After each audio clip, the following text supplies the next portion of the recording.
Anem a fer una llepolia, anem a fer unes postres, anem a fer una ganaix de xocolata amb oli d'oliva verge extra i pa torrat.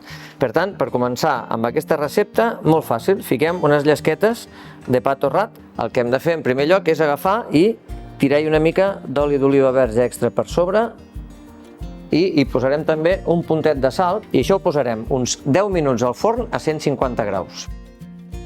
Per fer la ganaix, què fem?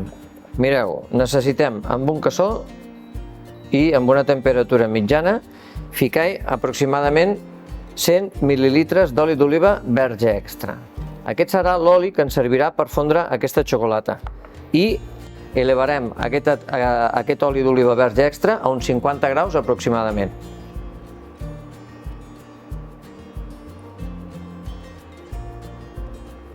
I ara, d'una manera lenta, el que fem és anar remenant, intentant que la xocolata es fongui però que no hi entri gaire oxigen.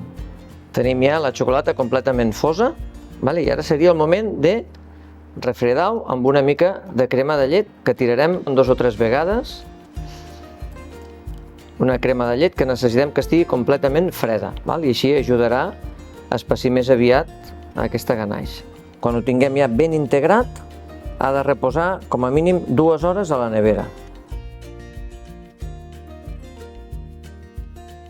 Molt bé, anem a acabar, ja tenim aquí tots els ingredients, anem a acabar el plat. En primer lloc agafem un plat així de postres i fiquem una miqueta de iogurt de llet de cabra, l'escampem així, ben escampat, i ara ja, a partir d'aquí, hi anem ficant aquestes torradetes de pa, però abans de ficar-les el que fem serà ficar-hi una mica de ganaix a sobre de cadascuna d'aquestes torradetes.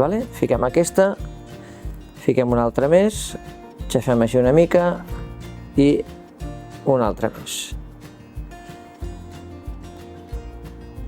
Molt bé, tapem amb aquesta, que serà la que hi acabarem de tirar una miqueta més d'oli d'oliva verge extra.